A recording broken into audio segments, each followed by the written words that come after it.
Bien-aimés dans le Seigneur, voyez-vous, lorsqu'on est en train de dormir, on fait un rêve. Mais c'est avec quels yeux on voit le rêve qu'on est en train de faire pendant que nos yeux sont fermés? Alléluia. Voilà cette belle question pour toi en ce jour. Bien-aimé, la foi ne regarde pas. La foi voit. Lorsque tu dors, tes yeux sont fermés. Mais avec quels yeux tu vois le rêve que tu es en train de faire?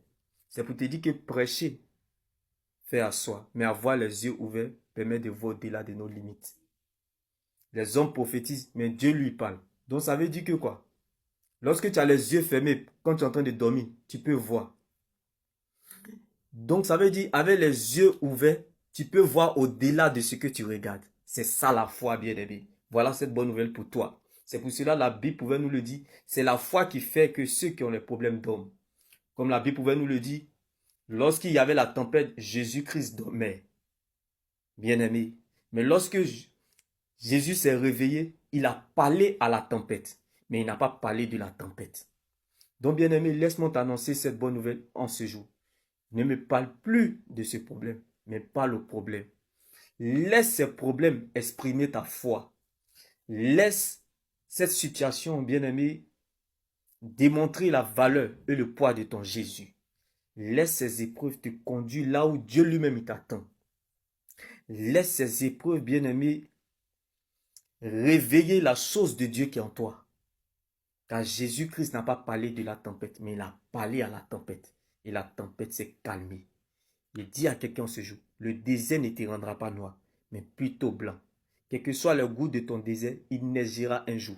Le désert révèle la valeur d'une personne. Donc laisse ces épreuves révéler qui tu es et qui est ton Dieu. C'est ça la foi, bien-aimé dans le Seigneur. Il dit que tu dois être comme l'aigle. L'aigle ne regarde pas la montagne. La montagne, c'est comme ton problème. L'aigle voit au-delà de la montagne. Donc, derrière ce problème se cache une opportunité. Alléluia. Oh, les yeux de l'aigle. Ma prière pour toi, sache que la foi, c'est voir ce que les yeux n'ont pas encore vu. Car lorsqu'il y avait la tempête, Jésus-Christ dormait. Mais il avait les yeux ouverts. Oh, bien-aimé, laisse ces épreuves, bien-aimé, exprimer ta foi. Car la foi, c'est voir ce que les yeux n'ont pas encore vu. On ne regarde pas à ce qu'elle voit, mais elle voit à ce qu'elle croit, qui est la parole de Dieu, bien-aimé. Car lorsqu'il y avait la tempête, Jésus-Christ dormait. C'est la foi qui fait que ceux qui ont des problèmes dorment. Bien-aimé, ce n'est pas une faiblesse, mais plutôt une position de force. Quand une situation vous met à genoux, ce n'est pas une faiblesse, mais plutôt une position de force. Car c'est à genoux que le chrétien a plus de force, prend des forces et devient plus fort. Ce n'est pas une faiblesse lorsqu'une situation vous met à genoux, mais plutôt une position de force. Car c'est à genoux que le chrétien a plus de force, prend des forces et devient plus fort. Jésus n'a pas parlé de la tempête, il a parlé à la tempête. Bien-aimé, quelle que soit la taille du bateau, qu'il soit petit ou grand, le plus important qu'il soit au sommet des vagues, tu es encore en vie. Pour celui qui vit, il peut toujours encore attendre quelque chose. Donc, ne vous faites pas de soucis de ce qui ne peut pas ajouter un seul jour à votre existence. Un chien vivant vaut mieux qu'un lion mort. C'est ça la foi. La foi, c'est voir ce que les yeux n'ont pas encore vu. Quelle que soit la vieille de ta situation, le capital vie de Dieu qui est en toi te rassurera coûte que coûte. Jusqu'au bout, tu y arriveras. Car lorsque Dieu t'attend à la tête, il compte sur lui-même pour t'accompagner. Mais ne me présente plus ce problème. Mais présente ton grand Dieu à ce problème. Ne me parle plus de ce problème, mais parle au problème, bien-aimé.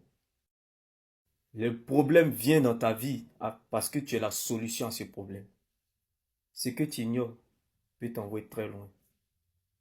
Les problèmes surviennent dans nos vies parce que nous sommes la solution à ce problème. C'est parce que tu as une solution que le problème vient à toi. Alors tu doutes de quoi? Tes doutes ne feront pas douter Dieu. Ta pitié ne fera pas pitié à Dieu. Ta situation ne peut pas diminuer Dieu. Dieu n'est pas limité par ta situation. Tu as la vie éternelle et tu pleunis sur la vie terrestre. Bien-aimé, la vie qui est en toi est trop importante pour qu'une flèche te tue. Alors, bien-aimé, garde jalousement le don et la grâce de Dieu qui est en toi. Certainement, il te donnera accès à ta liberté.